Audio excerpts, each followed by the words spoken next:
adalah apa? Adalah salah satu juga cabang daripada amalan dalam Islam. Cuma disebabkan kita jahil tentang amalan tu, maka kita katakan mereka sesat. Itu bahaya. Kita ingat kita dah okey dah, baik dah. Apa akibatnya? Akibatnya ialah kata Rasulullah sallallahu alaihi wasallam, man yarmi rajulan la yarmi rajulan bil fusuq. Tidaklah seorang lelaki itu menuduh seseorang lelaki ataupun seorang itu dengan kefasikan, wala yarmihi bil kufri, dan dia tidak menuduh seseorang itu dengan kekufuran, illa irtaddat alaihi, malaikat akan kembali balik tuduhan itu kepadanya. Yani kalau contohnya kita nampak orang solat dia gerak-gerakkan tangan ini, kita pun kata ini ajaran sesat. Dengan sebab kejahilan kita, maka kita kata dia sesat ataupun kafir, padahal dia tidak sesat dan tidak kafir. Ada hadisnya. Maka tuduhan kafir itu akan balik dekat kita balik. Na'udzubillah min dzalik. Lepas tu mati. Na'udzubillah. Sebab kita akan mati dalam kekufuran. Na'udzubillah min dzalik. So kena hati-hatilah. So dengan majlis-majlis ini insya-Allah selepas ni ada program apa Ustaz? Lepas promo sikit. Khusus harta pusaka, berkaitan dengan harta pusaka, hibah dan wasiat, insya-Allah akan kita anjurkan. Nanti cepat-cepat daftar sebelum cukup kuotanya. Dan selepas itu diikuti dengan khusus perubatan Islam, insya-Allah. Berkaitan dengan jin, syaitan dan jemaatan. Insya-Allah. Jadi saya tak nak bincang panjang, sebab nanti kalau lebih Ustaz Aziz dapat cari makan, kesian. So saya harapkan untuk buka hati, lapangkan dada, ikhlaskan hati, insya-Allah. Datang sini untuk menuntut ilmu kerana Allah Subhanahu Wa Taala, bukan untuk lari daripada kerja.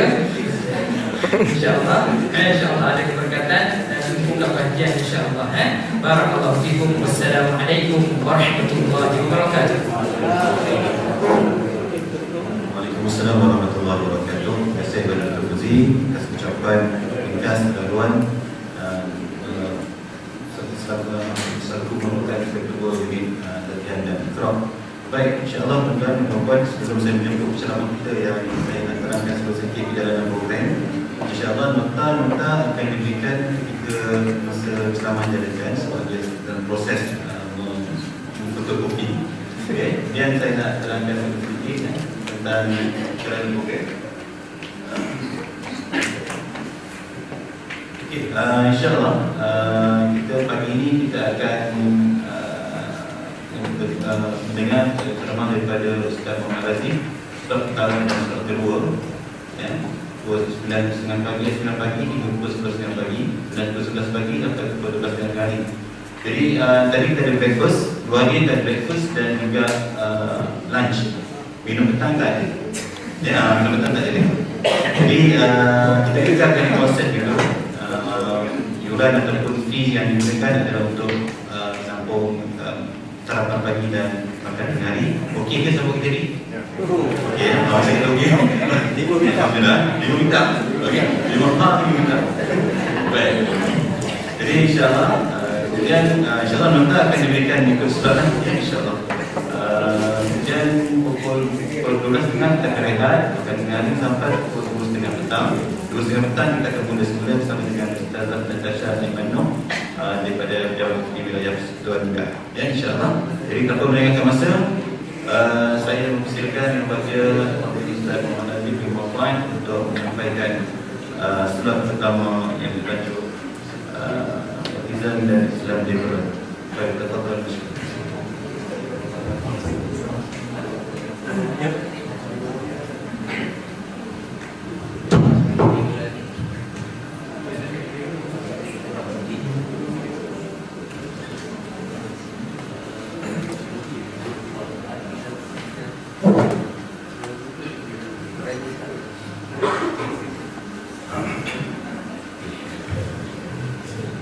Assalamualaikum warahmatullahi wabarakatuh.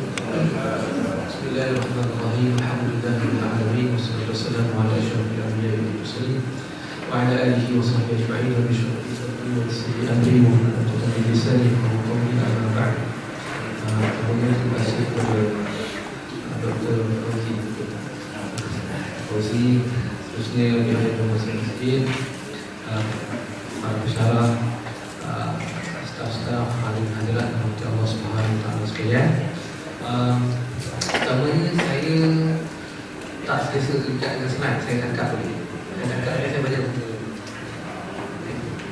Dan saya cadang kita habis awal. Setuju?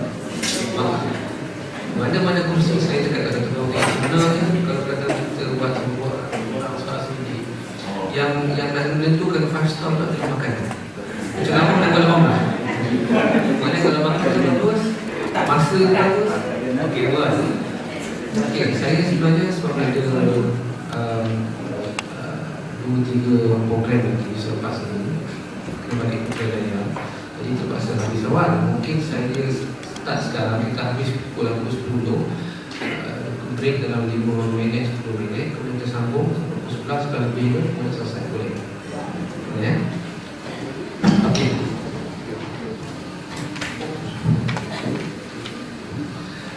Saya di Pejabat Mufti bertugas di bahagian unit konsultasi akidah atau unit menguruskan kes-kes mutlak dan ada sesat dalam wilayah.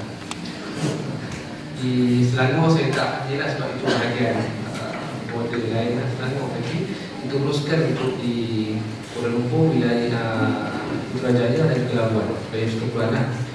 Jadi kes-kes yang kita dapat sangat mencapai dan pelbagai. Mungkin tajuk pada pagi ini saya fokus sepanjang slot kita 2 slot ni saya tak nak fokus kepada Islam ni dulu. Tapi saya fokus pada 2 tajuk yang lebih krusial. Pertama tentang netizen. Yang kedua berkenaan tentang isu ajaran-ajaran yang mana dia menyelinap masuk dalam kursus-kursus seminar motivasi. Dan dia sangat-sangat kita isu musim panas. Isu musim panas dan sangat ada sebenarnya. Dan kita dalam masa yang terpatuakan dalam sehari dulu perkara itu. Okey. Kejap lagi pun memang saya terpaksa balik sebab ada session dengan OKT, orang kena tahan daripada ajaran Milah Abraham. Milah Abraham ni pernah dengar tak? Milah Abraham ni ajaran yang mana dia tak masuk lagi kan? Dia ice breaking. Ajaran yang mana dia fokus kepada beriman kepada ajaran Nabi Ibrahim yang sebenar. Sebab Nabi Muhammad pun kata dia ikut ajaran Nabi Ibrahim. Wattabi' millata Ibrahim hanifah. Itu hujah dia. Tangkapan besar-besaran di wilayah Persekutuan pernah dijalankan pada 2018 sampai awal 2012 itu tumbang lebih. Dan kes masih berlangsung sehingga sekarang dan pihak mahkamah menghantar ke Pejabat Mufti wilayah untuk sesi kaunseling kelas agama dan sebagainya. Mereka ni daripada rata-rata awal 20 sehingga dalam 60 wajib. Yang mana banyaklah mungkin soalan yang kita boleh bincang lebih lanjut. Nak bincang tentang isu murtad. Saya banyak berhadapan dengan kes-kes. Kita secara on paper kita uruskan kes membuatkan mu'alaf sahaja. Mu'alaf yang ada keinginan untuk mohon keluar Islam, dia ada prosedur dia. Dia ada prosedur. Di wilayah di Selangor, di Negeri Sembilan memang ada jalan dalam bahasa mudah, ada jalan. Tetapi tidak semudah itu untuk keluar. Biasanya dalam 100 kes, 1-2 je yang boleh keluar. Itu mu'alaf memang ada dalam akta. Tapi kalau dalam perlembagaan Melayu Muslim tak dibenarkan murtad dan tak dianggap sah kemurtadannya menurut undang-undang. Ada tak? Ada banyak sangat. Ya? Pelajar Mufti bagi saya kalau macam 10 kes kalau Melayu 10 kes tu 9 adalah pelajar Mufti. Mufti macam-macam lah. Yang tak Islam, yang Islam, semua saya pernah jumpa. Jadi itulah benda yang pengalaman tak banyak, tapi boleh kita kongsi, kita bincang sama-sama. Okey.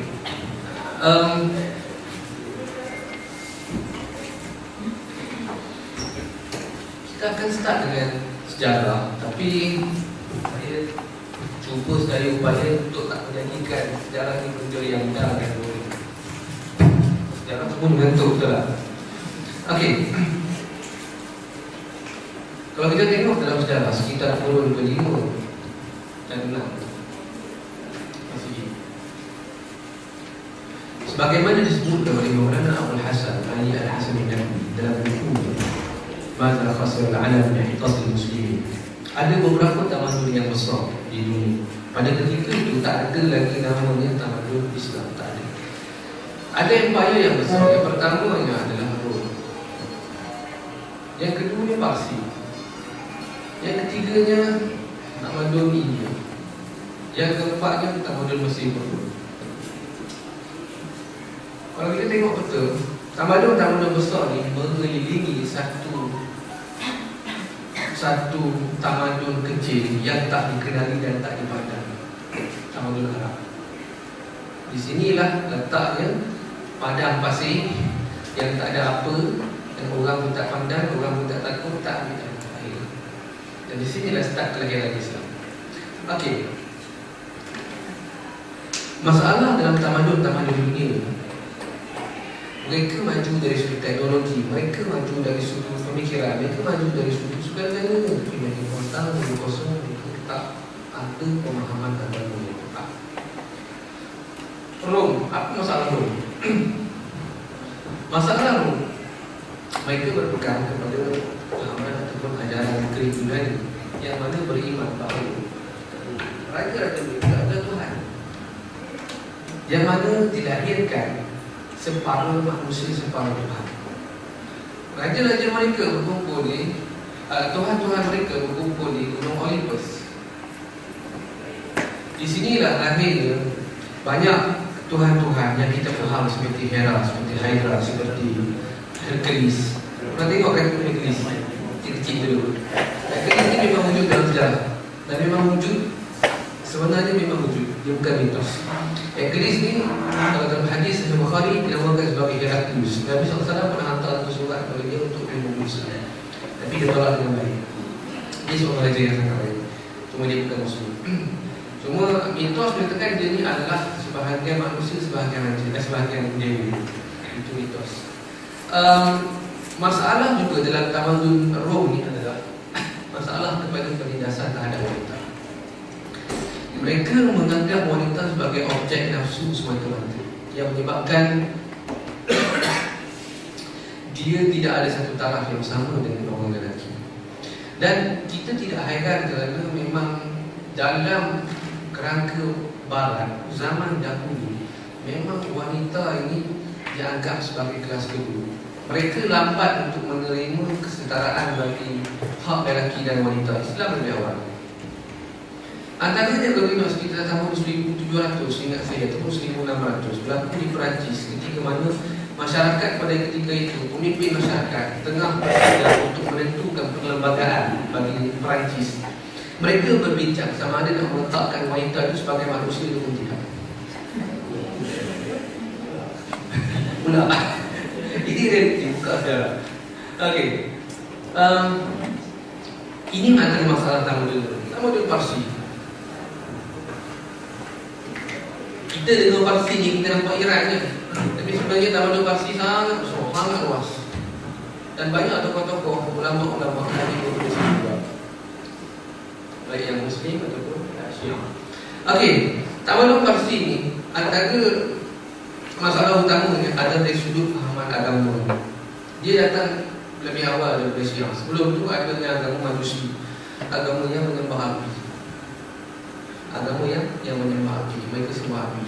Tapi sebelum mereka sembah api, kita kena faham yang mereka asalnya juga didatangi seorang Nabi, yang Nabi yang dikenali sebagai Zarathustra. Dalam bahasa Arab dipanggil sebagai Zarathustra, kalau bahasa Inggeris dia dipanggil sebagai Zoroaster. Dia adalah Nabi. Kemudian bila meninggal dia, maka lahirlah pahaman ataupun ajaran yang dileweh yang mana mereka menyembah api. Kalau kita tengok sampai sekarang orang Majusi, mereka pakaian yang lebih kurang sama dengan Muslim. Kalau kita nak share kebersamaan kita dengan agama-agama lain, banyak sebenarnya. Sama je lah, pakaian sangat banyak. Agama China di India, mereka ada perempuan yang pakai niqab. Bahkan lelaki pun pakai. Sebab apa lelaki pakai? Sebab apa lelaki pakai? Jerbu. Okey, jawapan yang tangan bagi. Lelaki kalau agama China dan perempuan ada pakai. Ada satu mazhab dalam agama China di Indonesia tak ada. Dia agama yang semakin bagus sebab dia bukan inklusif seperti Islam. Kita terima bangsa apa pun, agama apa pun masuk Islam. Tidak, dia inklusif, sangat-sangat sikit di India, minoriti. Antara agama yang terkecil di dunia. Dia akan pakai ni, tutup ni. Kemudian dia akan bawa bulu burung merah. Dia akan jalan, kemudian dia akan jalan. Sebab apa? Cuma teka. Cuma teka. Dia anggap dia suci. Okey? Ini jawapan makan di semak ni. Naik buruk. Ya? Naik buruk. Naik ah? Buruk. Macam mana tak ada? Dia masa Nabi pameran dia buruk. Jadi dia sebagai dia Sebenarnya antara akidah mereka adalah semua kehidupan tidak boleh dibunuh. Dan kalau dibunuh dianggap sebagai berdosa. Jadi mereka tutup ni supaya tak nak sebarang benda-benda halus macam nyamuk, apa-apa benda yang terbang sebagainya, lanau ke apa ke, darat masuk dalam hidung dan mati. Kemudian mereka berdosa. Kemudian mereka lalu takut supaya mereka tak terpijak apa-apa. Takut pijak berdosa. Tapi logically thinking, kita akan pijak everything lah. Bakteria apa macam kita pijak ni. Jadi ada ajaran yang macam tu lah. Agama Parsi ni, agama Majusi, dia menjadi agama rasmi di Parsi satu ketika dahulu. Sekarang ni tidak lagi lah sebab dia dah pecah sebagainya. Dan di Iran dia akan bawa Muhammad dan lain pula agama Syiah. Okey, di India ini dari sudut tamadun agama ni memang dah sangat lama sangat. Sehingga mereka mendakwa mereka adalah agama yang paling tertua di muka bumi. Kalau bagi kajian agama-agama pun itu yang dikatakan. Tetapi kalau kita faham sebenarnya Islam adalah agama yang tertua secara sudut kronologi. Kita bermula bukan setakat bermula dari Nabi Muhammad, lahir Nabi Muhammad, terutus dari Muhammad. Kita bermula sejak Nabi Adam alaihissalam. Lama sebenarnya. Itu yang masih lagi menjadi perbezaan pandangan antara sarjana dalam perbandingan agama. Okey. India ini antara masalah utamanya, yang pertama dari sudut kefahaman terhadap Tuhan-Tuhan. Kenapa? Kalau ikut Al-Biruni dalam Tahqiq Madil Hind, dia seorang antropologis Muslim, dia pernah di India. Dia rekodkan ada ribuan Tuhan yang disembah oleh masyarakat India. Ribuan Tuhan. Amat banyak Tuhan. Tuhan-Tuhan inilah disembah mengikut tempat kawasan itu. Kalau kita pergi tanya sahabat-sahabat kita masyarakat India, mereka ada grup ni yang sembah Tuhan ni, dia akan pergi kuil. Grup ni dia akan sembah Tuhan ni, dia akan pergi kuil. Dia ada Tuhan masing-masing yang mereka ikut secara berbeza. Yang asas dia daripada tiga, Trimurti, Brahma, Vishnu dan Shiva. Lahirnya banyak Tuhan-Tuhan lawan. Dan masalah juga dalam tamadun India pada ketika itu adalah penindasan terhadap wanita. Yang ada satu adat namanya syurti, yang mana kalau seorang isteri berkahwin, seorang perempuan berkahwin dengan seorang lelaki, bila si lelaki ataupun suaminya meninggal, dia hanya ada dua pilihan saja. Sama ada untuk mati bersama suaminya dibakar, ataupun hidup tak boleh lagi berkahwin lagi. Dan waktu hidup pun, maksudnya bila dia berumah tangga pun, isteri tak boleh makan sekali dengan suami. Dia hanya boleh makan sisa makan dengan suami. Mana kalau suami makan nasi Arab tau, kita makan tulang kan. Kalau makan nangka tu sedap juga kan. Maknanya kalau suami makan ikan goreng, nasi ikan goreng, kita makan tulang, tak boleh. Itu benda benda yang kita nampak something bermasalah sudah berlaku di Islam. Apa yang berlaku? Saya ringkaskan. Saya dah cerita dengan sahabat itu Mesir Purba. Apa masalah Mesir Purba? Yang pertama, isu masalah agama mereka juga. Mereka menyembah Tuhan-Tuhan mereka. Fir'aun berasa, Fir'aun tentang kamu sebagai itu Subhan kata raja-raja mereka. Dan mereka, raja-raja mereka menindas. Raja-raja mereka menindas. Bila menindas, akhirnya jutaan mati untuk membina piramid itu semua. Ini masalah yang besar yang timbul dalam keadaan tamu-tamu. Datangnya Nabi SAW. Bila datangnya Nabi SAW, segala fahaman, segala ajaran, segala benda yang baik semua terhapus. Bila terutusnya Nabi SAW. Sebab itu Nabi SAW sebut dalam satu hadis sebut, "Wa'is tuliutan min masalihal akhlaq." Aku diutuskan untuk menggunakan keelokan akhlak. Berbezanya tamadun-tamadun dunia dengan apa yang berlaku di Arab zaman jahiliyah sangat berbeza. Orang Arab ni, walaupun dia kita tengok kasar, orang Arab ni dia benda lagi pandangan kita. Berbeza budaya dia dengan orang Melayu kita. Melayu kita ni tolak ansu. Saya ingat ini berbalik daripada Mekah Tawar. Atau orang Melayu dia buat tolak ansu. Dia ditolak-tolak bukan ansu ke belakang. Tawar. Itulah orang Melayu kita. Kita sangat-sangat baik. Tapi sebenarnya walaupun di sebalik kekasaran orang Arab, dia ada satu pegangan sifatnya dia menghormati tetamu.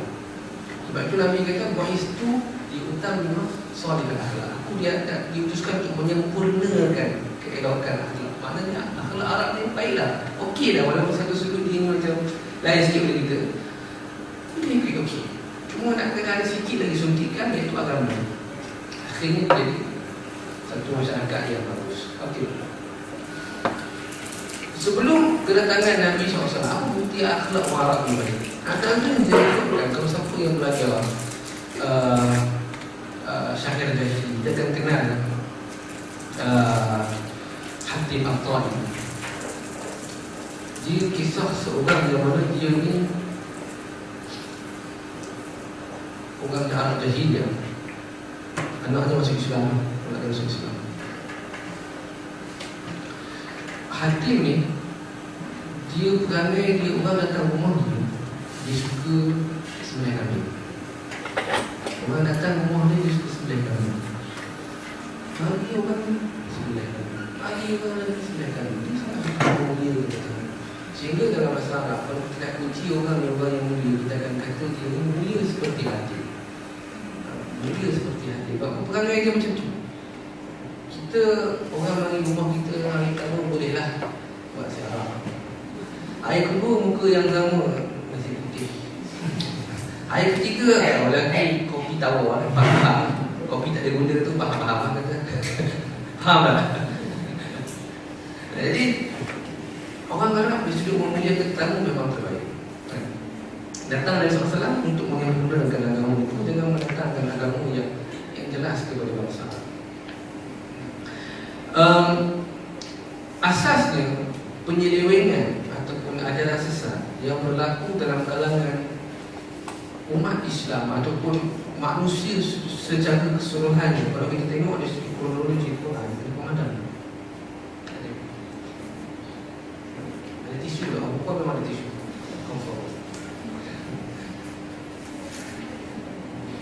Saya kalau bagi kes murtad ke saya, suami isteri. Saya dulu ingat suami nak murtad, mu'alaf, isteri ni mama. Mari nak mengadu kat saya tak sedia orang, saya sedia tisu buat dia. Habis kotak tisu.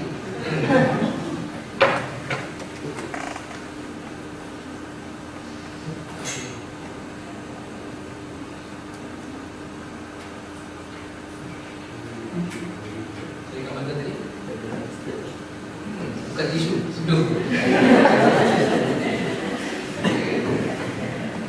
Okey. Dari sudut kronologi Quran, dia ada dua bentuk. kesesatan. Yang pertama, penyembahan berhala.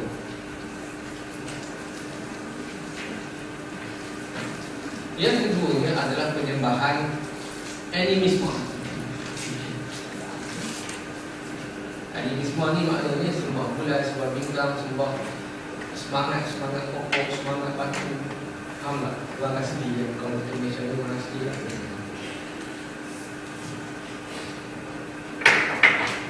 Al-Quran merekodkan yang terawal penyembahan berhala berlaku pada zaman Nabi Nuh AS. Dan animisme ini berlaku pada zaman Nabi Ibrahim AS. Buktinya kalau kita tengok bagaimana kisah Nabi Nuh AS. Zaman dia orang sembah berhala. Ada 4 berhala asal orang soleh. Kemudian orang soleh yang meninggal akhirnya diangkat untuk menjadi peringatan. Akhirnya bila peringatan, akhirnya disembah. Dan itulah bermulanya penyembahan berhala. Sampailah akhirnya, kalau tengok di Mekah pada ketika itu, Tanah Arab pada ketika itu, Amr bin Luhai membawa berhala yang didapat daripada Syam sampai ke Mekah, kemudian diletak di Kaabah. Akhirnya itulah sejarah bermulanya 360 berhala di Kaabah yang dihancurkan, berhala yang besar, berhala Hubal pada Nabi SAW. Bagaimana juga diriwayatkan dalam hadis. Okey, Ibrahim AS. Kisah kita tengok bagaimana Ibrahim berdialog dengan kaum dia. Tanya tengok, naik matahari, adakah matahari Tuhan aku? Kemudian turun matahari naik bulan. Adakah bulan Tuhan aku? Kemudian turun bulan naik matahari pula. Tengok bintang sebagainya. Ada orang yang salah faham, dia menyatakan Ibrahim mencari Tuhan. Sedangkan kita kena faham Nabi Ibrahim adalah Nabi. Bila Nabi ni mustahil bagi dia jahil. Salah tidak kata Nabi Ibrahim mencari Tuhan. Tuhan dah ada dan Nabi Ibrahim dah tahu. Isunya adalah ini dialog supaya nak membuatkan kaumnya berhenti. Biasa dalam kelas kadang-kadang ada student tanya. Kadang-kadang student ni dah tahu jawapan, tapi kawan dia malu. Betul tak? Dia tolong tanya. Sekejap lagi dia tengok saya. Tolong tanya kejap.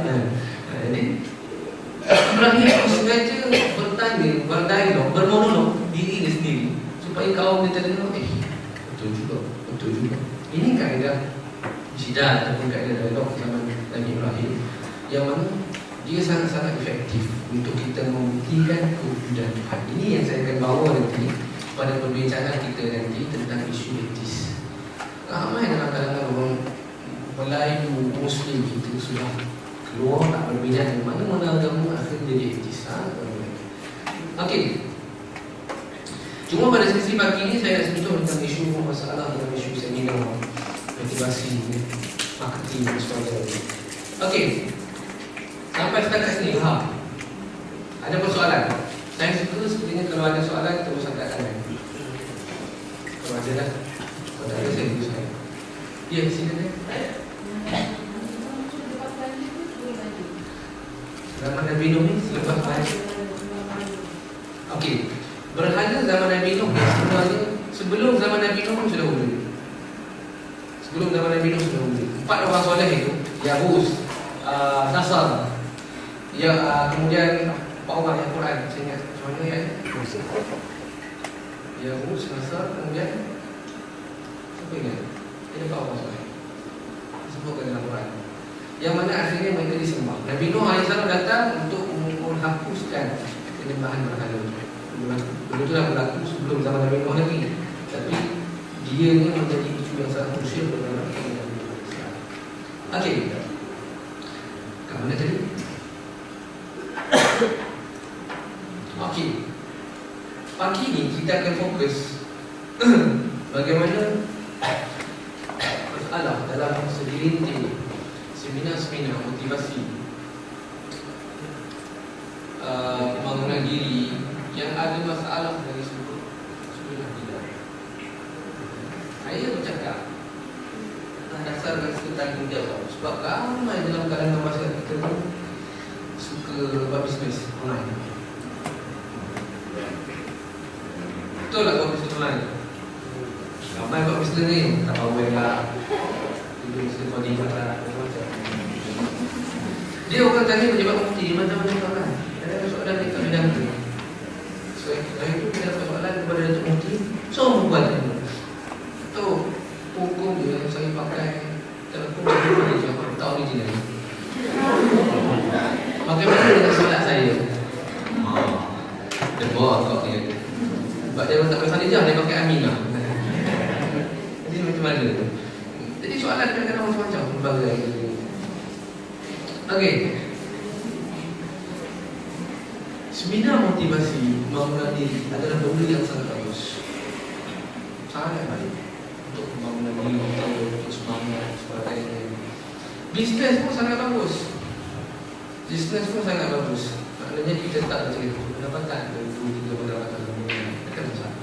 Masalahnya bila mana kita memerlukan satu guideline dari panduan untuk berniaga ataupun kita nakkan satu motivasi untuk kita ni terus konsisten dalam perniagaan, tapi caranya salah, jalan salah, kurang tepat. Antaranya adalah bentuk seminar motivasi yang mana memfokuskan kepada beberapa isu. Kadang-kadang orang ikut seminar motivasi ini nak semangat, nak dekat dengan Allah, nak dekat dengan agama. Tapi kadang-kadang cara itu agak problematik. Ada satu seminar motivasi yang akan dijalankan hujung bulan. Kau saya dah sering dah daftar 3,000, tak kena nak keluar kan. Tak faham. Ya, lelaki tak tahu apa. Bang minta 3,000 ambil lah. Dia pun tak tahu bini dia buat apa. Kadang tak minta pun tak kat kredit ada dengan bini kan. Bukan takut sayang bini kan. Bini dia buat kat kredit. Okey. Isu paling penting adalah kita ni kena faham yang apa perlu isu akidah dan dosa. Tengok dalam surah Al-Ikhlas. Allah SWT.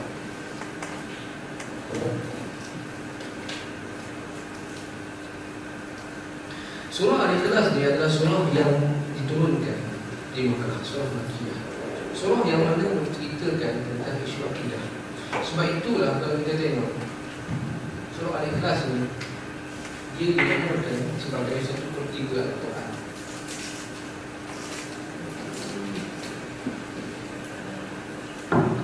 Setengah orang bila tengok macam 1/3 Al-Quran, maknanya baca 3 kali selesai baca Al-Quran. Habis Facebook, alhamdulillah selesai baca Al-Quran.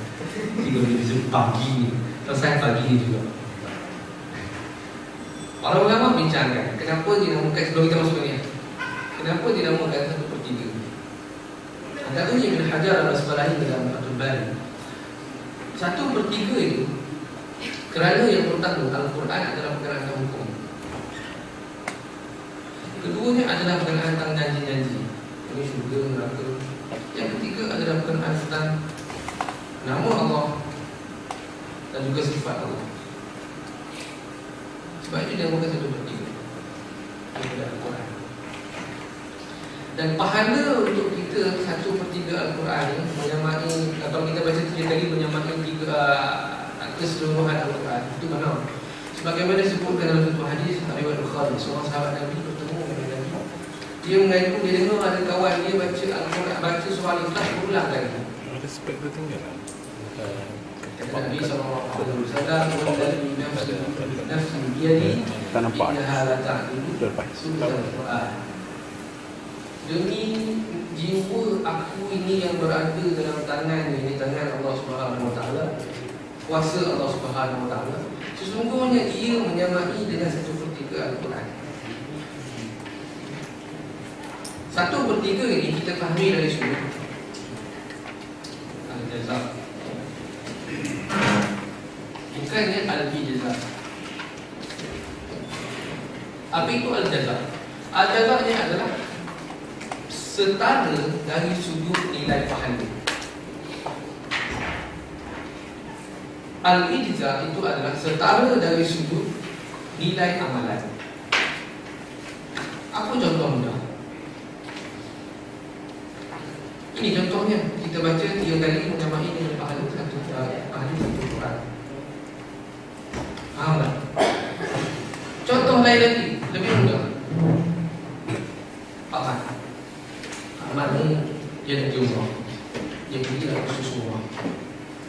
Ustaz kata dia khusus umrah, siapa yang solat di tanah haram ganjaran dia adalah 100,000 pahala. 100,000 pahala. Pak Mak ni umur 60 tahun. Pakar matematik. Dia dulu cikgu matematik. Jadi dia kata, okey, 100,000. Sampai di tanah haram dia pun dia solat. Ustaz kata 1,000. Umur aku 60. Satu waktu sekali solat 1,000. Sekali solat 1,000. Aku rasa cukup 2 kali ikut aku solat fardu subuh dengan zuhur. Mungkin lebih kurang aku 50 tahun. Maknanya pahala seolah-olah aku ikut amal ibadat lebih kurang 50 tahun. Tak payah balik dia tak solat. Maka dia pun buat begitu lah. Betul tak? Tak betul?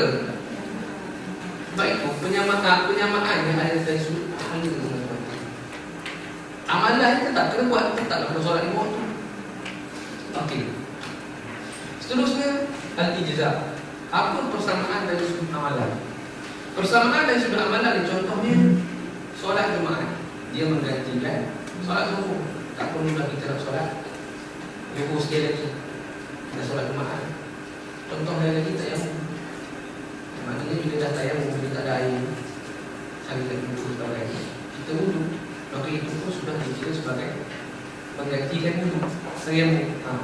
Dalam isu macam ni, sebab itulah 1/3 Al-Quran itu adalah surah Al-Ikhlas. Surah Al-Ikhlas ini,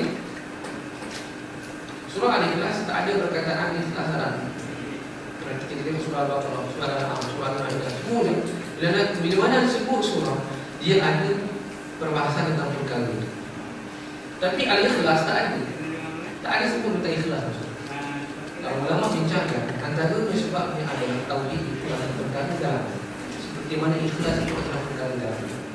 Sebab itu tak ada. Kita kena baca yang faham baru kita nampak yang sebenarnya. Ikhlas yang sebenarnya adalah kita mengaku dan diri kita sendiri berdoa. Itu sebenarnya. Balik pada isu Allah SWT. Orang yang mana ikut seminar motivasi sebahagian segelintir, dia ajar tentang energi, betul tak? Dia ajar tentang consciousness. Dia ajar tentang power of mind. Dia ajar tentang universal oneness. Dia ajar tentang apa lagi? Malu-malu nak macam mana ikut ni, tak akan. Ya? Law of attraction. Saya tak kata semua benda ni salah, tapi ada benda yang kita kena nilai dulu. Okey. Kita percaya manusia ni ada kekuatan, ada energi. Dan kita percaya setiap di sekeliling kita ada energi yang positif daripada kawan-kawan kita. Sebab itu bila seorang ni nampak soal stres, kita tahu bagi tadi mungkin dia lewat masuk jalan jam. Jadi dia stres, benda yang di stres dia lain ni dibawa ke kelas, ke office. Kita percaya. Cuma kepercayaan kita ada batas. Sebab kita tak menganggap Tuhan sebagai satu energi yang sama. Dalam akidah kita membezakan antara manusia dan Tuhan. Ini dipanggil sebagai isnaniyah wujud. Maknanya ada dua bentuk wujud. Wujud manusia, wujud Tuhan. Kita tak percaya kepada wahidatul wujud. Yang dua-duanya adalah asal satu. Ini yang dipegang oleh golongan fahaman New Age Movement. Baru pula.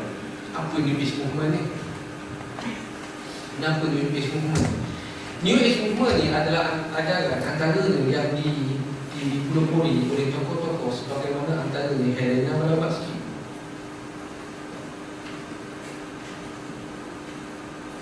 Dia ni membawa adalah teosofi yang menggabungkan agama-agama Hindu, Buddha, Mesir Purba, agama tasawuf adalah Yahudi dipanggil sebagai Kabbalah sebagainya. Akhirnya menganggap spiritual itu unsur kerohanian itu adalah merentas agama. Tak kira you daripada agama mana, Hindu, Buddha, Islam sebagainya, kita share kerohanian yang sama, energi yang sama. Nampak tak? Itu satu sudut saya cuba buka kita punya. Okey. Antara yang dipegang adalah konsep oneness. Kita terima memang asalnya manusia itu semuanya tak akan tercipta melainkan Allah Subhanahu Wa Taala yang menciptakan kita. Asalnya Dia yang menciptakan kita. Lahir banyak makhluk semua. Tapi penyatuan antara manusia dan Tuhan adalah benda yang sangat mustahil. Saya beri contoh mudah. Bagaimana Imam Ghazali sebut dalam kitabnya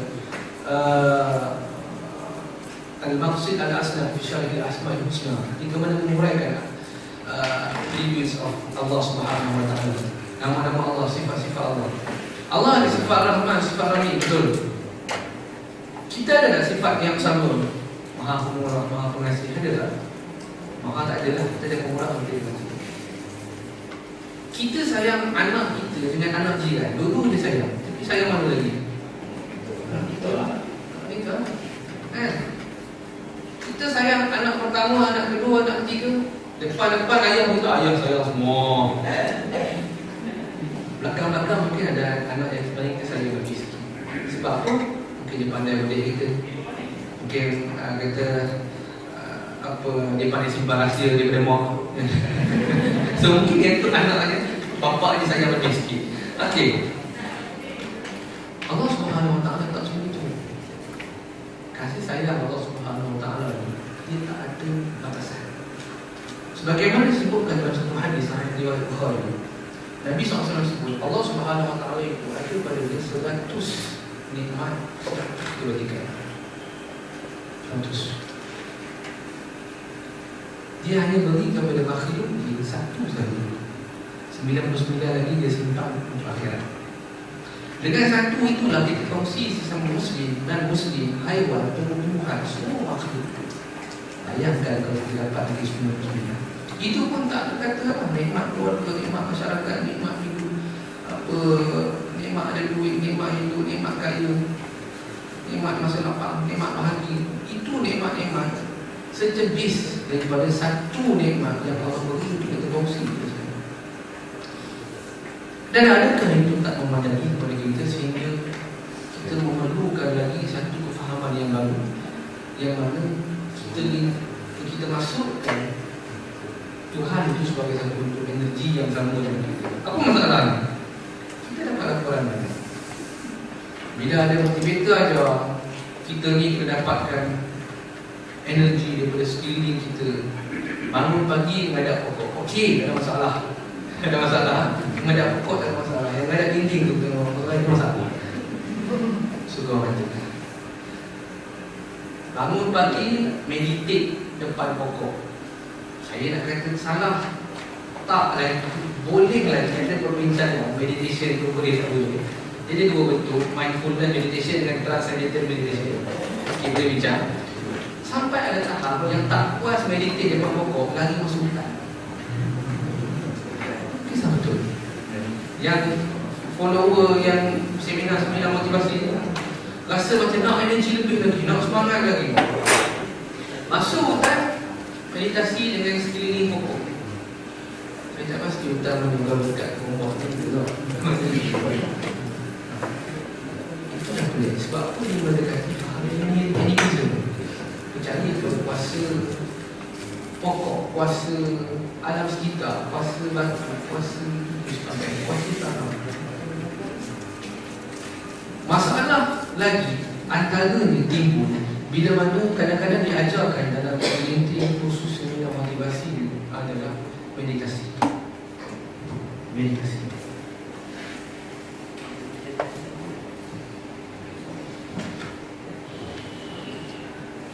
Meditasi salah tak? Salah tak? Jadi macam yang saya katakan, dia ada yang pertama mindfulness meditation.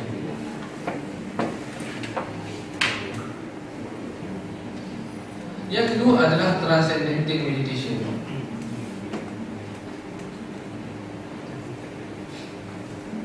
Ini dalam kondisi itu masih lagi ingat Allah Subhanahu Wa Taala. Benda ini tidak lagi isu yang seharusnya. Masa muda dalam Islam tak apa.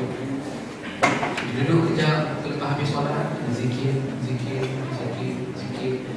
Keadaan yang sunyi, mungkin bangun awal pagi sebelum subuh, zikir, duduk. Tak semestinya duduk situ.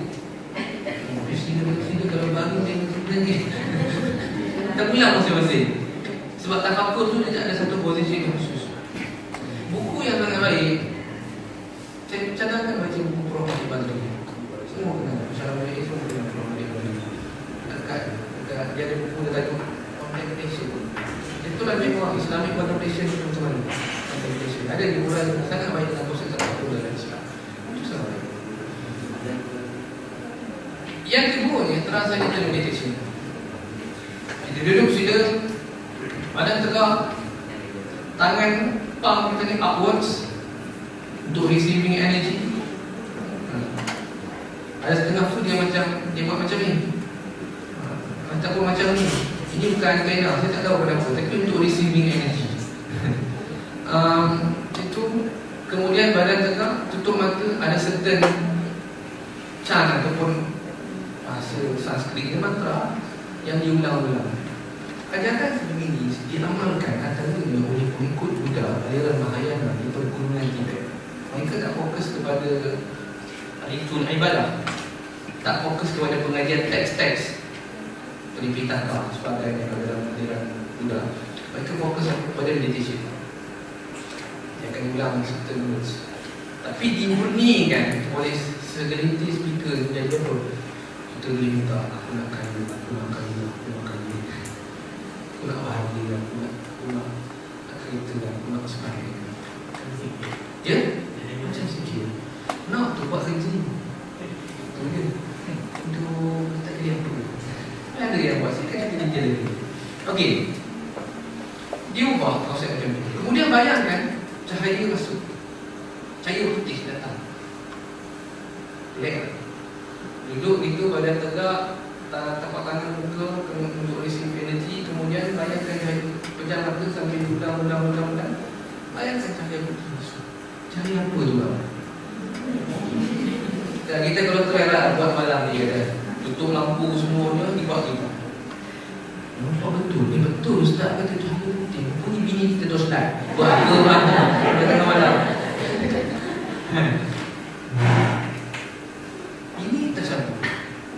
Tasyabbuhnya apa? Penyerupaan.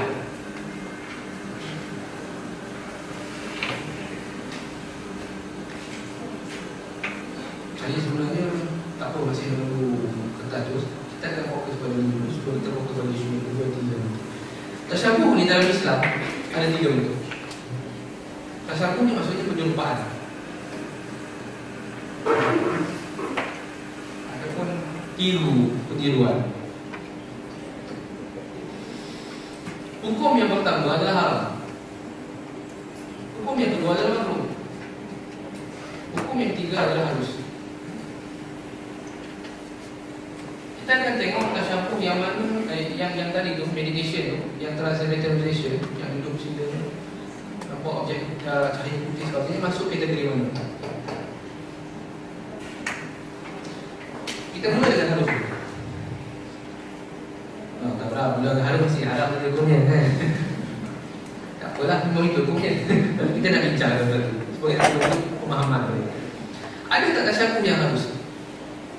Nabi sebut dalam hadis yang man tashabbaha biqaumin fahuwa minhum. Siapa yang mana meniru satu kaum, maka dia ada daripada kalangan kaum tersebut. Mungkin tak kira akan tiru semuanya haram. Jadi itu yang kita lihat. Para ulama menghadirkan dua tiga bentuk. Bentuk yang pertama adalah harus. Harus ini antaranya pandangan daripada Ibn Salah, seorang ulama hadis, ketika membahaskan tentang isu penyerupaan. Dia membawakan contoh pemakaian tayalisah ataupun tayi. Tayi ni pun kalau kita tengok dalam Yahudi, rabai Yahudi, dia pakai macam satu kain serban lebih kurang kepala sampai ke pinggang. Pemakaian ni asalnya adalah pemakaian hanya semata-mata rabai pendeta Yahudi. Tetapi setelah berlalunya zaman, para ulama Islam memakai juga untuk membezakan dengan orang awam orang biasa. Akhirnya pemakaian dianggap sebagai halus. Itu asalnya pemakaian yang jadi imej agama, tapi akhirnya dia jadi halus. Itu yang pertama. Ringkas cerita. Yang keduanya adalah makruh hukumnya. Apakah yang makruh? Apakah yang makruh? Antaranya disebutkan oleh Syekh Zakaria Al-Ansari, ataupun disebutkan juga oleh Imam An-Nawawi dalam Majmu'. Makruh untuk melakukan qazak. Orang muda sekarang suka buat qazak ni maknanya dia potong, buang sebahagian rambut, tinggal sebahagian rambut. Bukan tak kisah kot, lelaki. Ada juga orang buang macam ni, potong tengah ni, botak, tinggal di dengan orang lelaki. Qazak ni maksudnya kita licin terus. Contoh mudah macam filem dulu lah, filem Shaolin. Aku belakang ada, depan botak. Ataupun rambut macam Trojan. Pangau banyak kiri kanan tu kosong tak ada. Kalau setakat nipiskan itu jadi mesti ada jadi perbezaan pandangan antara ulama. Itu sebaik-baik tak payahlah kita nak nipis terus di tempat. Nampak macam tak ada rambut dah. Ini makruh di sisi mazhab Syafi'i. Antara lagi benda yang mana kita tengok dia ni asalnya makruh, tapi akhirnya bila dia diislamkan, benda jadi satu semula sunat. Antaranya adalah melumurkan kepala bayi yang baru lahir dengan darah kambing. Ini amalan masyarakat Arab dahulu. Lumur kepala dengan darah kambing. Lepas cukur rambut, dia lumur kepala dengan darah kambing. Bila lumur kepala dengan darah kambing, datang Nabi SAW di luar dia, di Islamah. Dia tukar, dia kata kita ganti dengan kasturi ataupun wangi-wangi yang lain. Itu sunat dalam mazhab Syafi'i. Cukur kepala, letaklah sikit wangi yang apa, taklah perlu spray dashi. Sekarang sikit je wangi-wangi. Sama-sama bapak untuk dashi ni dia kata ayah sikit je, sekadar untuk wangi-wangi. Itu semua dalam Syafi'i. Okey, antara diceritakan dengan Syekh Zakaria Al-Ansari dalam Asnad Al-Maqali. Haram ni clear. Pemanfaat atau perubahan dengan orang-orang Islam. Tak boleh kita nak pergi kuil, pergi tokong mana-mana, kita tunjuk. Tak boleh. Pergi boleh, tak masalah. Pergi ada perbincangan. Kadang-kadang mazhab Syafi'i kita kata mazhab Syafi'i tak strict dalam isu ini. Antara dia sebutkan oleh Imam Nawawi, kalau ada berhala tak boleh, tetapi kalau tak ada boleh. Itu mazhab Syafi'i. Kalau mazhab lain, kalau Hambali sebagainya memberi kelonggaran, maknanya tak ada masalah masuk asal kita tak sembah. Sekarang untuk belajar sebagainya, so okey. Masuk dulu. Terus tu rasa dekat even politician buat macam ni, kita sangat tak setuju. Dan kita memang terus sedar kalau perkara macam ni. Masuk dulu. Itu tak boleh. Yang kedua, penyempatan cara mereka. Dia nak sembah cara dia, itu terpulang, itu hormat. Tapi masalah bila mana dia yang Muslim itu follow sekali. Tak apalah kita ubah sedikit saja. Subhanallah, alhamdulillah, Allah Akbar. Tapi bukan colok tu.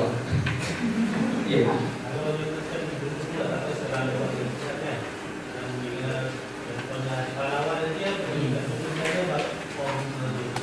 Okey, fatwa kita mengharapkan. Dan memang seingat saya dah tak buat secara kita buat. Fatwa kita memang mengharapkan. Itu jelas pemahaman agama ni dari semasa ke semasa semakin baik. Kita orang tak buat.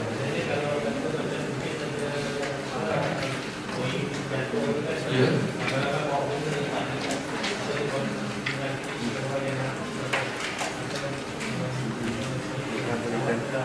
Sekadar untuk mengingati peristiwa tak ada masalah. Lagi tak ada masalah.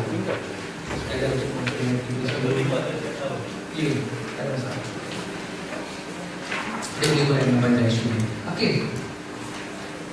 Apa yang berlaku bila mana kita meditasi macam tu? Balik pada isu tadi. Seminar tadi. Dia yakin dengan teknik yang betul doa akan dimakbulkan. Betul tak? Siapa yang pernah ikut mana-mana seminar motivasi, dia kata teknik berdoa memang betul. Teknik submit doa dia tulis. Teknik submit doa memang betul. Barulah Tuhan akan makbulkan doa itu. Kalau tak, yang tak makbul itu, yang tak dapat apa yang diminta disebabkan teknik submit doa yang tak betul.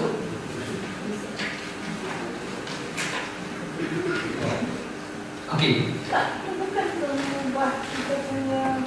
Sebab kita, first stage kita percaya kalau dan kepada kan. Okey. Benda yang ditentukan, Okey. ada benda yang boleh diubah dengan segera dan seterusnya. Okey. Tapi bila dia meletakkan doa tu sebagai asbab dia mendapatkan sesuatu, dan dia macam dah lari sikit. Ya. Menarik. Dan itulah dari masalah ini dijadikan sesuatu sebagai alat untuk sampai ke kekayaan. Saya akan kata. Dia kata kena teknik doa yang betul. Dalam versi muka clear dia tulis. Dia tu siapa? Malaysia clear. Dia tulis kalau teknik yang betul kita berdoa, doa kita akan makbul. Okay. Dan dia katakan kalau kita minta sesuatu, Tuhan akan beri. Contohnya kita minta A, Tuhan akan beri A. Betul ke macam tu? Satu benda yang kita kena faham jelas, cara Nabi adalah cara terbaik.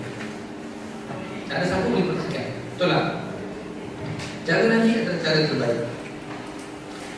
Dalam kaedah tersebut, al-aslu ibadah atau wakuf. Asal pada ibadah ni adalah betul yang kita wakuf pada Quran dan hadis. Apa yang ada dekat ni kita henti dekat tu. Tak ada kaedah yang baru. Balik pada tadi, kata-kata dia, kalau teknik salah, doa tak makbul. Sebenarnya dalam satu hadis riwayat Tirmizi pernah disebutkan doa Nabi tak makbul.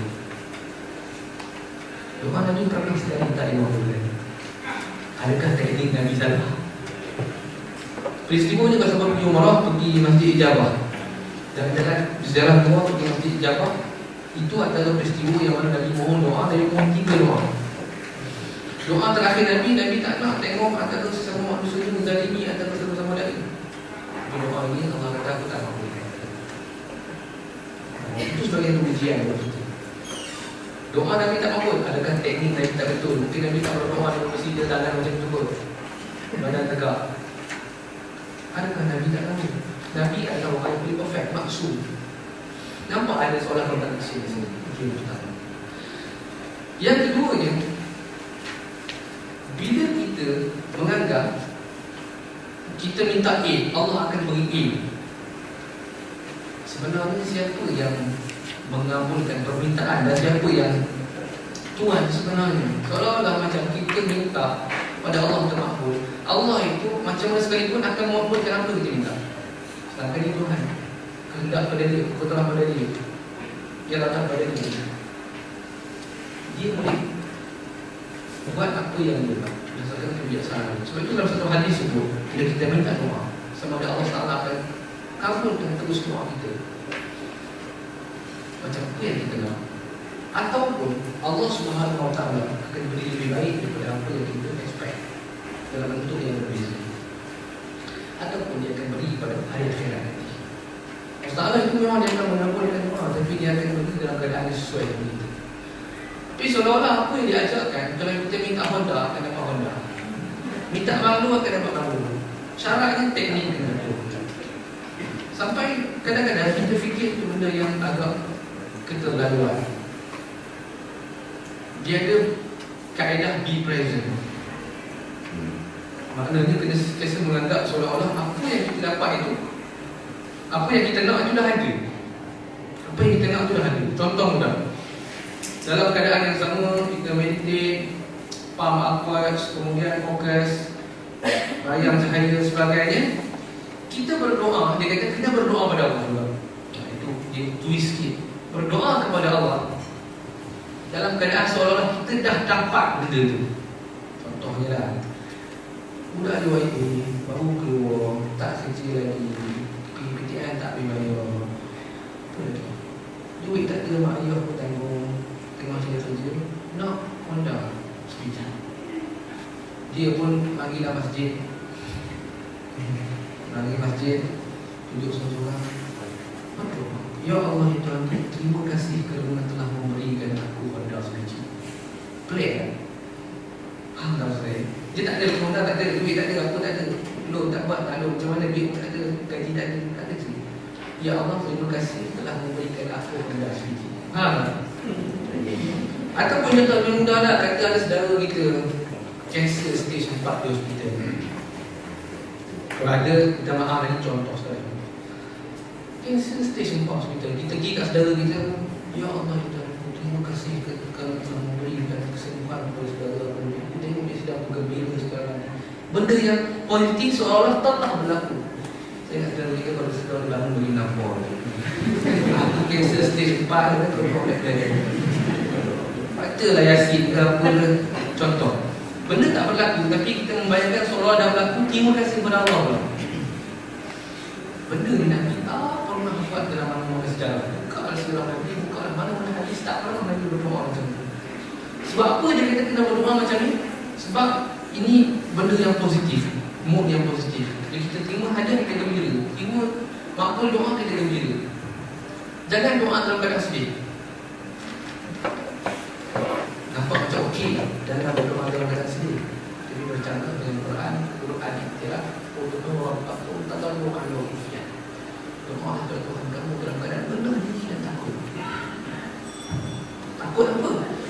Yang pertama takut tak dimampukan orang. Yang kedua takut pada neraka Allah, takut pada siksaan Allah. Itu benda-benda yang biasa.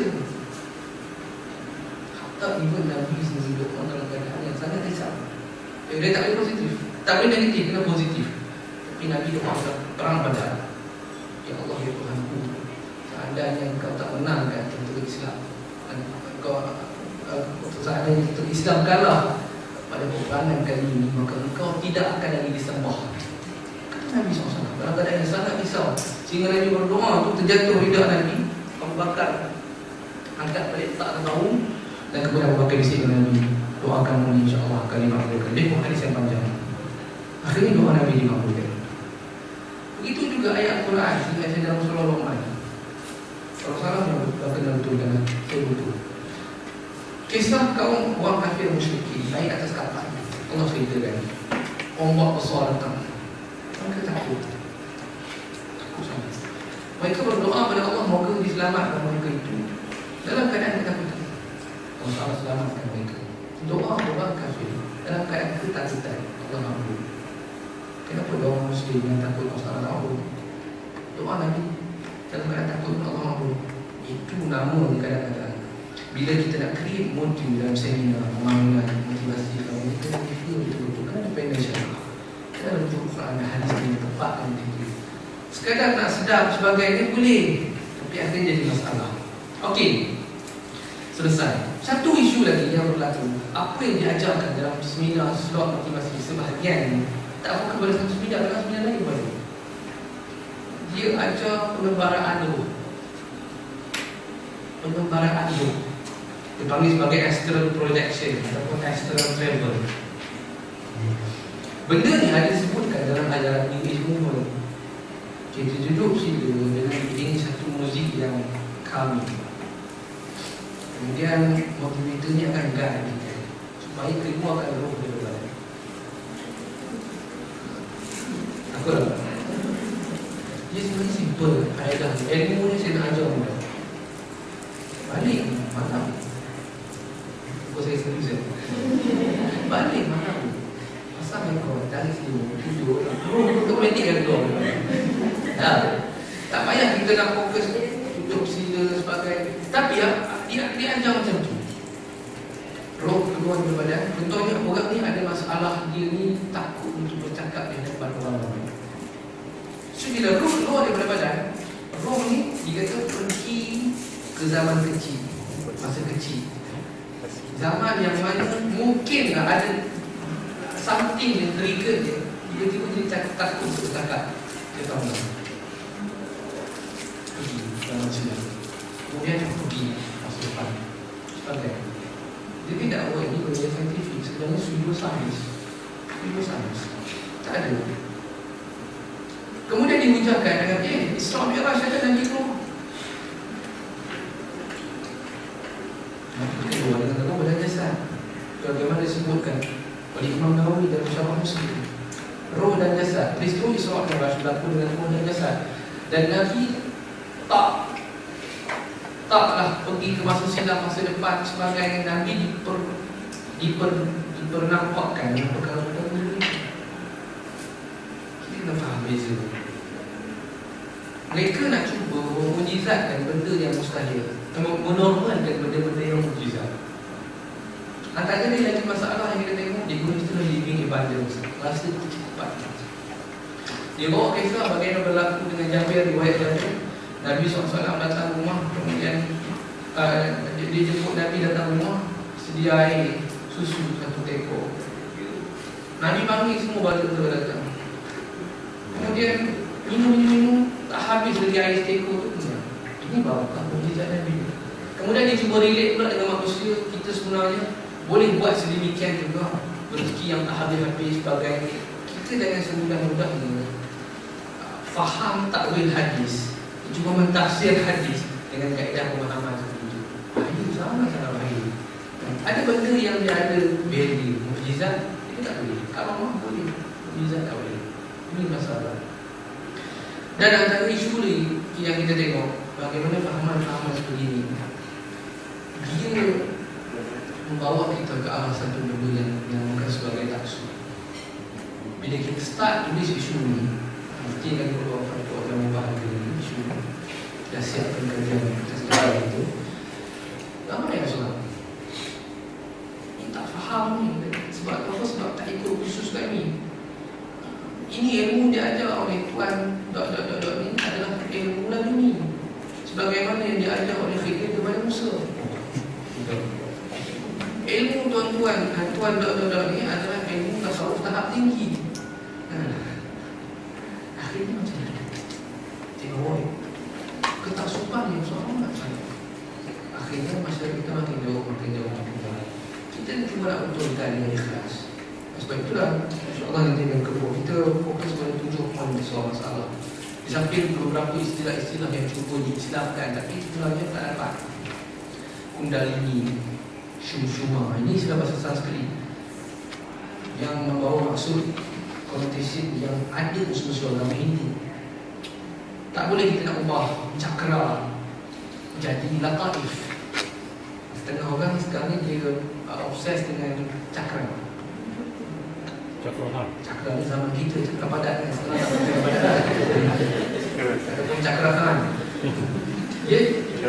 Yang dia ajar manusia ni bila nak free betul-betul, nak bebaskan diri dia daripada sebarang negativiti, dia kena buka cakra. Dia ajar cakra ni ada dalam Islam. Quran sebut, ustaz dikata. Ada dalam Islam, ustaz dikata.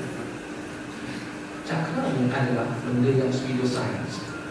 Tak ada dalam mana-mana saintis yang beriktiraf. Bila mana cakra itu diperbahaskan secara konon saintifik, perlu dijawab oleh saintis. Saintis dah kata tak ada, tak payah dia cakap ustaz. Pasal ahli zikri ini mengatakan bagi benda sains. So yang muftinya ada saintis, bukan ustaz itu ustaz ini sebagainya. Kemudian dikaitkan pula cakra ni, dia tak faham cakra apa. Tapi dia faham cakra ni macam satu bentuk energi, pusat titik tenaga yang perlu dibuka untuk dia mencapai yang atas sekali. Poin utama ni akhirnya adalah liberation, kebebasan. Itu je dia faham, basic. 2-3 benda lagi mungkin dia Google sikit, dia buka YouTube, okey faham. So-called research yang tak bergerak. Google dia. Cakra ni, dia ada satu benda disebutkan dalam fahaman Hindu, disebutkan dalam Upanishad. Cakra yang terbawah sekali, ni saya cerita. Minta maaf pada perkataan yang mungkin kurang minum. Cakra yang pertama, perlu cakra itu duduk di lubang tubuh dan juga di kedua hadapan. Cakra yang kedua itu dekat pusat. Dia ada sampai dalam pusat. Yang sini dipanggil sebagai third eye. Buka ni settle semula. Maknanya kita nak apa pun boleh dapat. Itu dia punya pemahaman dari sudut asal. Itu yang diobses oleh orang Melayu Islam ni. Kita tak ada dalam Quran. Ada dalam Islam ni sebagai lataif. Ini disebutkan dalam ajaran tasawuf. Ustaz tak belajar. Dia belajar. Lataif ini. Yang pertama, dalam Islam, dalam tasawuf, dia disebut sebagai lataif khamsah atau lataif sitah. Pintu-pintu latifah. Cuma pintu latifah dalam Islam, dalam tasawuf, setakat sini sahaja ada. Sebelah kiri, sebelah kanan, dekat dengan dada kiri, dekat dengan dada kanan. Tak ada satu sini. Benda ini perlu mujahadah, amalan zikir berpuluh-puluh tahun. Kalau nak ikut betul lah. Dengan berguru, dengan guru mursyid yang faham betul-betul ilmu tasawuf. Dan dia adalah untuk mendekatkan diri dengan Allah. Yang tadi cakra ni, setiap cakra ada Tuhan jaga. Ada dewa yang jaga. Bayangkan. Bahaya. Dan cakra dan titik terakhir dalam lataif, latifah yang terakhir adalah akhirnya adalah musyahadah. Yakni maknanya kita dalam keadaan syukur, dalam keadaan sedar, dalam keadaan rasa nikmat bahagia. Kita tengok sekeliling, kita nampak kuasa Allah. Sekarang kita nampak, kita nampak kuasa Allah. Nampak hebat, nampak hebat. Sesampai titik terakhir, kita akan nampak yang berhenti adalah semua ini kuasa Allah. Itu yang terakhir. Jadi benda ni pun puluhan tahun para ulama akan dapatkan benda ni. Bukan 1-2 jam dalam sekursus 2 hari. Mulai orang sampai happy, sebagai seronok. Akhirnya ada nanti histeria. Kita tak dapat apa. Seminar di Terengganu, seminar di Melaka, tapi 2-3 orang histeria. Lepas meditation histeria. Banyak pengajar, oh ni normal. Ini normal. Bila dia dah terlampau happy, terlampau seronok. Manusia, bila dia sampai tahap euforia ni kegembiraan yang terlampau. Dia macam ekstasi, bukan pil ekstasi tu. Dia jadi macam tenggelam sikit. Akhirnya itu benda lain. Itu jadi isteri. Ada orang yang kadang-kadang tak suka sangat. Kita dapat banyak sangat tuan. Nak membenarkan ajaran, dia panggil sifu. Dia sifu ni keadaan Cina, bahasa Mandarin. Tapi sifu di Cina nak balik dengan sifu di Malaysia, balik Malaysia. Kita online marketer sifu, bagi copywriter sifu, semua sifu. Dia kata sifu dia ajar supaya positif, minta Tuhan akan bagi A. Satu ketika, ini cerita betul. Habis program seminar tu, dia lapar. Dia lapar nak pergi makan di satu kedai ratu manjang. Dia pun dalam hati dia positif vibration. Tuhan akan bagi aku minta. Terima kasih ya Allah kerana telah memberikan aku nasi dan lauk yang sedap. Pada kita pun dah tunggal. Sampai giliran dia nasi habis lawan. Sampai giliran dia nasi habis lawan. Tapi dia kata saya tak positif. Terima kasih ya Allah kerana telah memberikan aku nasi dan memberikan aku lauk yang sedap. Dia kata tiba-tiba, dia juga ada semua pengalaman. Tiba-tiba, entah dia pada mana tukang masak binatang di luar seperti nasi dan juga sekawah dan sebagainya. Alhamdulillah makbul doa saya sekali saya. Betul saya minta. Itulah benar ajaran daripada sifu daripada. Saya fikir orang macam ni tak pernah ke kedai makan. Tak ada tukang masak hanya masak seperiuk nasi. Betul tak? Tak ada tukang masak hanya masak sekawah saja gulai lagi. Habis periuk, dia ambil lah kat dapur periuk dulu, betul tak? Ambil ke dapur periuk itu. Itu orang panggil sebagai placebo effect. Placebo effect ni benda yang saintifik, dibahaskan dalam teknologi. Seolah-olah macam kita buat satu benda ni terjadi ataupun terhasil benda yang dibuat akibat buat benda ni. Tapi dari sudut saintifik tak ada kaitan pun. Kalau dari sudut agama pun dah salah. Nampak? Ini benda-benda ni yang menghantui ataupun menyebabkan sebahagian orang yang ikut jadi maksud sanggup bayar 3 Seminar hujung bulan ni 2999 untuk BIPC. Semalam call daripada Melaka ada seorang tidak mayor. Macam mana Ustaz? 2999 ni? Tanya saya pula. Saya nak hadir ke tak? Kata, tak apalah Puan. Puan dah bayar. Saya nak kata program ni memang tak bagus. Puan datanglah PWC jalan-jalan. Dia boleh Melaka tu. Tak payah pergi lah.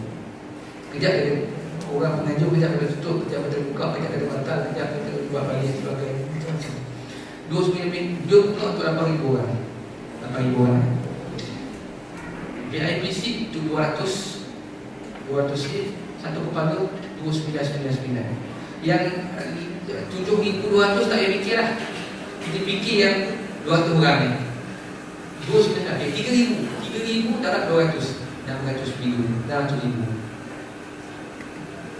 Saya ingat kalau top-up yang lain tu ada yang 2,000, ada yang 1,000, ada yang 800. Rumah mungkin antara mangsa tu 2-3 biji besi. Kat bayar cash. Ini benda yang sangat penting. Sebab itu dalam sesi ini saya fikir kita kena betul jaga-jaga hubungan itu.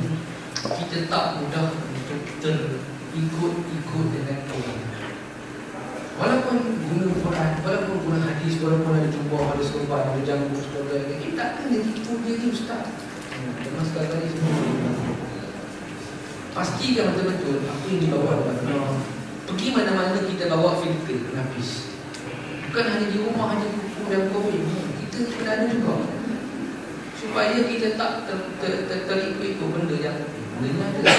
Yang pertama, benda adalah hadis. Boleh Nabi buat tak? Stop. Kerana kita bahayakan akidah kita, dedahkan akidah kita pada yang ada masalah. Saya rasa setakat dulu untuk sesi pertama. Kalau ada soalan? Okay.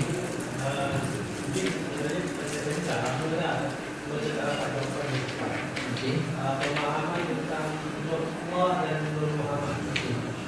Katanya awal-awal sebelumnya alam kita masal ini juga munculnya dalam Allah dan Nur Muhammad dan menambah unity untuk mewujudkan alamnya. Ada kalau dunia hadis dan Ustaz. Dikumpul soalan ni. Soalan pertama tentang Nur Muhammad. Soalan kedua ada lagi? Ya, sila.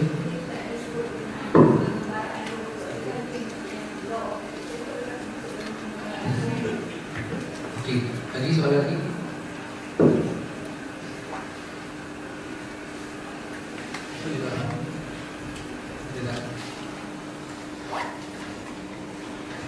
Kalau dia buat pengakuan, saya pernah mengembara dengan orang lain. Ni dalam ni pun tengah hadir yang tengah mengembara ni. Ada. Dia tak balik masa depan, masa dia balik umur. Tak ada soalan kan? Okey, bismillahirrahmanirrahim. Soalan pertama berkenaan, saya jawab ni. Berkenaan tentang Nur Muhammad. Hadis berkenaan Nur Muhammad ni banyak. Tapi kesemua juga kalau tengok hukum oleh para ulama sebagai tidak sengaja. Yang pertama. Yang keduanya, kita kena faham dalam Islam ada, dalam Al-Quran ada beberapa ayat yang ini bersifat metaforik. Seperti contohnya diumpamakan Allah sebagai cahaya, nurun ala nur. Itu antara ayat pertama dibahaskan oleh sebagian para ulama sufi yang menunjukkan bahawa cahaya Allah yang cahaya Muhammad. Kita nak menamakan Allah sebagai cahaya dalam bentuk metaforik tak ada masalah. Dia menerangi, dia mencahayakan hidup kita. Agama Islam sebenarnya adalah agama yang menerangi hidup kita. Tapi nak faham ada yang cahaya dalam bentuk zat, bentuk essence, itu tidak benar. Masalah pada pemahaman Nur Muhammad itu, kalau kita faham dengan makna seolah-olah makna dia konteks bahawa dia ada satu cahaya, itu tidak benar sebab dia adalah manusia seperti itu. Seperti yang disebutkan dalam satu qasidah, Muhammad itu adalah basyarun tapi walaysa kal bashar. Dia ni manusia tapi bukan manusia seperti kita. Kenapa dia diberi wahyu? Dan dia dia juga adalah manusia yang berbeza daripada kita dari sudut dia ini langsung kita. Dalam masa yang sama kita kena faham keistimewaan Nabi SAW itu antara nama yang diberikan kepada dia adalah nur juga. Maksudnya ini adalah cahaya kepada alam. Itulah yang dimaknakan bila mana kita baca ayat nur ala nur, kita akan gantikan kepada Nabi Muhammad SAW rahmatan lil alamin. Yang mana dia ni adalah dengan cahaya itu, sifat cahaya itu adalah dia menerangi alam, dia memberi rahmat kepada alam. Kalau pemahaman kita seperti itu tak ada masalah. Pemahaman sebagaimana nak anggap kita penciptaan yang pertama adalah Nabi Muhammad, kemudian baru kita Adam sebagai kemudian Nabi dan akhirnya dia sebenarnya para ulama. Namun saya katakan hadis-hadis yang dikeluarkan adalah hadis yang berbeza. Allah Ta'ala ini satu bentuk metafora. Kita nak anggap dia sebagai cahaya, satu metafora.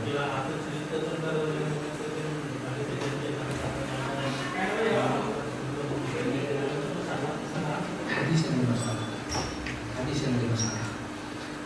Contoh sebagaimana saya tengok contoh yang baik Al-Imam As-Sirhi, surah Al-Imam As-Surawardi. Dia seorang ulama yang memiliki atau ulama yang dibahas satu kitab tentang konsep cahaya. Dia katakan Allah itu seumpama cahaya matahari. Seumpama satu dia bersifat menerangi, memaham. Dia terdekat ini. Kita boleh dekat hanya sekadar dari sudut metafora. Tapi dia tak boleh dekat, mustahil. Itu maksudnya matahari lah. Kita harus dekat dengan dia. Dan daripada cahaya matahari itu datangnya cahaya-cahaya lain yang biasa. Biasa daripada biasa itulah biasa yang pertama lahirnya datangnya Muhammad. Biasa yang kedua lahirnya malaikat. Kemudian biasa seterusnya lahirlah manusia sekitar. Itu sekadar perbahasan yang tak kurang. Kalau kita faham metaphorical understanding macam itu, it's okay. Mana kita asal ni juga daripada Allah SWT yang menciptakan kita. Sebab cahaya kat dunia ni asal daripada cahaya matahari. Itu it's okay. Tapi nak faham sekarang dia itu sebentuk essence, ini zat, ada perjanjian sebagainya. Ada hadis ini memang bermasalah. Okey. Boleh? Soalan kedua berkenaan tentang astral projection, tentang pengembaraan roh. Macam mana tadi? Law of attraction. Law of attraction ni adalah benda yang dia masih lagi menjadi isu. Kerana utamanya asas kepada law of attraction ini adalah kita faham semua benda di sekeliling kita adalah energi yang perlu kita serap, yang perlu kita ambil, yang perlu kita kapai untuk menjadikan diri kita seorang yang ada energetik, seorang yang positif dan sebagainya. Itu asas. Kaitan dengan astral projection. Okey. Dalam isu ni LOE ini banyak antara dibahaskan oleh Manda Brani dalam buku The Secret.